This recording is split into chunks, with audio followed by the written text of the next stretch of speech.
So my name is Kirsten Westholter. I'm a business strategist, and I'm actually the founder of Rising Phoenix Consultancy. What I also do is I work and connect consultants and also clients to a powerful AI application. And actually, it's revolutionizing really the world of consultancy. So I'm very excited about that one.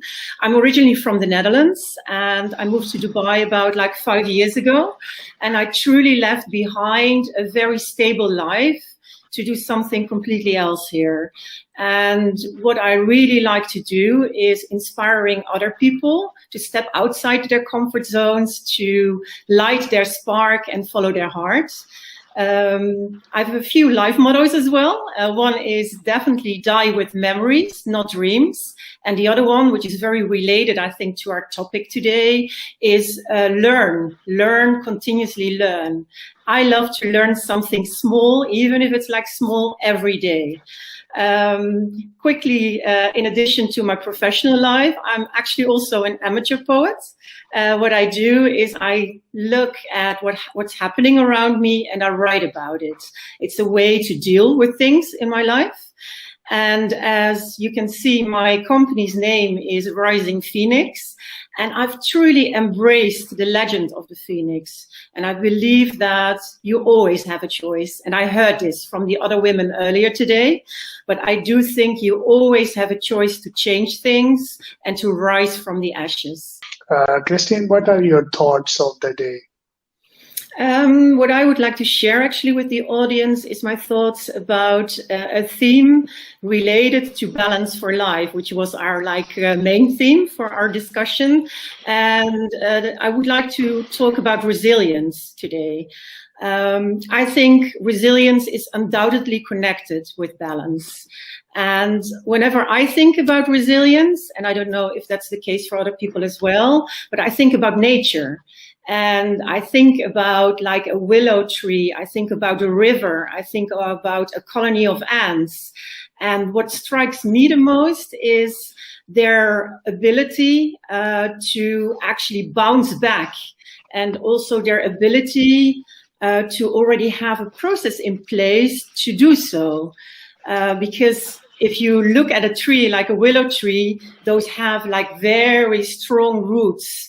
And their whole structure is meant to bend with the wind. And a parallel with that is actually we as human beings. I really also believe that we human beings are capable to change. And we do it all the time. The only problem is often we have expectations. And we struggle at the moment that these expectations are not going the way as we had hoped them to go. And also at the moment that other people are trying to influence us or are trying to make us change. And that is also in human nature. We resist being changed. And I truly believe that the more energy we spend in these negative things, in our anger, our frustration, the less we're capable to move on from that stage. And for me, and I think for a lot of other people as well, it is again to find our own roots and to find a way to be resilient and to cope with a lot of things we're dealing with. And I do believe we can learn to be stronger and wiser, and also learn from our experiences to get stronger. Me, myself, I have experienced also a lot of setbacks during my life. And I do believe, again, that I had a choice to go a certain direction, and other people do as well. And I always see three key themes if I talk about resilience. And these are self-care, focus on what you can control in life, but also listening to your inner voice. And in the remaining part, I would like to share some of my experiences and to make that clear to you. So I was born in the Netherlands, in a very small town, quite already a long time ago. And I had a bit of a struggle in my childhood. My parents were quite a bit older. My father was 15 years older than my mom, was not able to work anymore because of his disease. He had a heart disease, and my mom suffered from polio when she was a child. So my parents were home 24/7, like constantly also trying to influence me and of course wanting the best, but it didn't always get out as like getting the best out of it. So what happened is that my dad wanted to push me to university, for instance, and I always had like certain friends around me with a much lower education. My father didn't want me to have these type of friends, and it was so heavy in our family that he actually used his disease and my mom's disease against me, just to control me. That didn't happen, and I'm still here, and I think I achieved a lot, but it was a hard thing.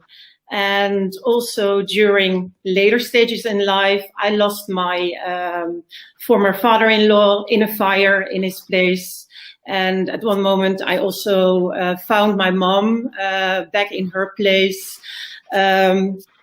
owning only the clothes she was wearing at that time. She threw out all her stuff because she was suffering from schizophrenia and some other mental disorders. I had to get her admitted in a nursing home. And it is what you do. I don't have like real family in the Netherlands. I have a lot of friends, but at the end, it's me making decisions. And fast forward, moving to October last year, getting a call from the nursing home where she was at that moment. My mother fell a few days before, but it was like quite serious. Day after, I had to jump back on the plane to the Netherlands just in time to have just that connection with her. A couple of days later, she died. Reason why I'm telling this is not for people to have pity with me, but just also to explain that I have a choice how to deal with these type of situations. People always tell me like, oh, you're so strong and I can never do this kind of thing. I have something like, you have a choice and there is no other way than to deal with these things and not get stuck in a kind of, how do you say that, a victimized role. That's also how I see it, how I started my own business here. So 5 years ago, I came to Dubai. I left everything I had in the Netherlands, practically. I had a 20-year-old relationship, didn't survive. I had a very stable career as a consultant. I wanted to do something different. So at the age of 46 years old, I started my own company. And I believe we as women can do that. If we believe in ourselves, if we follow also our inner drive, and it's not always easy. And also when Corona hit last year, I was just in the phase of building up my business and boom, Corona. And I had to change my business model and like do everything I could to restart. It's also something I teach actually to startups and to think without a box, not even like inside a box. But I think we can all do that and we can all create that change. There are a lot of ideas also in women, and if only we are able to listen to our inner voice, our inner drive, and this inner voice is actually very positive. It does give you ideas. It does give you options to create. And to conclude this, I would really like to tell the audience, try to ignore that other voice. There's always that other voice that says, nah, you can't do that, or you have never done such a thing. How can you be successful in that? Well, I actually learned things about myself that I'm actually good at some things, and I had never imagined I could do that. So believe in yourself, do the things you want to do, listen to that inner voice, and please also just focus on the things you can control instead of all the things you can't control.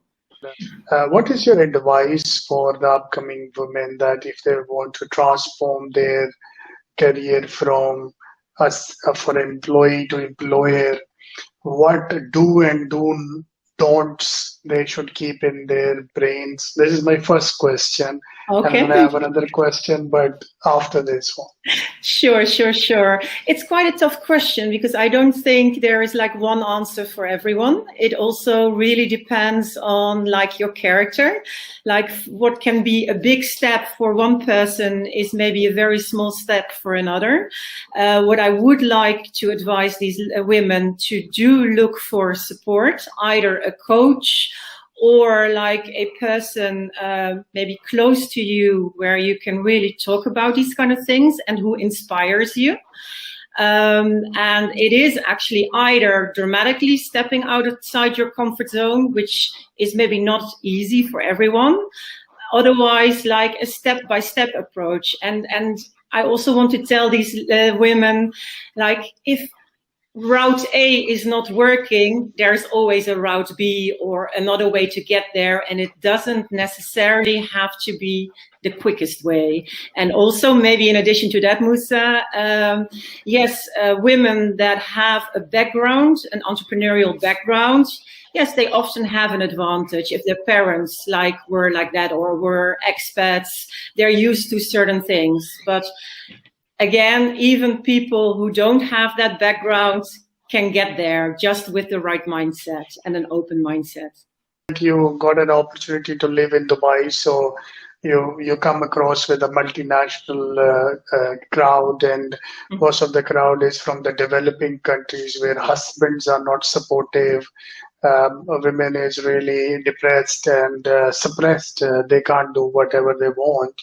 So in that scenario, what is your advice about the mental health, how they should handle their stresses, and same time they can keep delivering to their family? Again, a very good question and a quite deep question as well. Yes, because there is such a cultural mix here. I do see that there are, again, I like to talk about the support systems because I do think there is a lot of support out there, but not everybody knows. And there are a lot of female networks here where you can see a variety of backgrounds. So also culture-wise. For me, it's sometimes, of course, hard to say, like, I don't have certain background in a certain culture. Yes, I have a lot of friends and contacts from different countries and cultures, but sometimes you still have that handicap to completely connect. What you do see is that you can connect with cultures also via other means, like, for instance, again, poetry or other cultural expressions to get closer to people. I just want to give you one example there, but for instance, I had a poetry night some weeks ago, or already like probably 6 weeks ago, and I managed to get very close connections with some Arab ladies just because I was sharing my emotions, which is not very natural to call it Western European women. We're more like, yeah, I don't know, more closed. Yes, more closed, yes.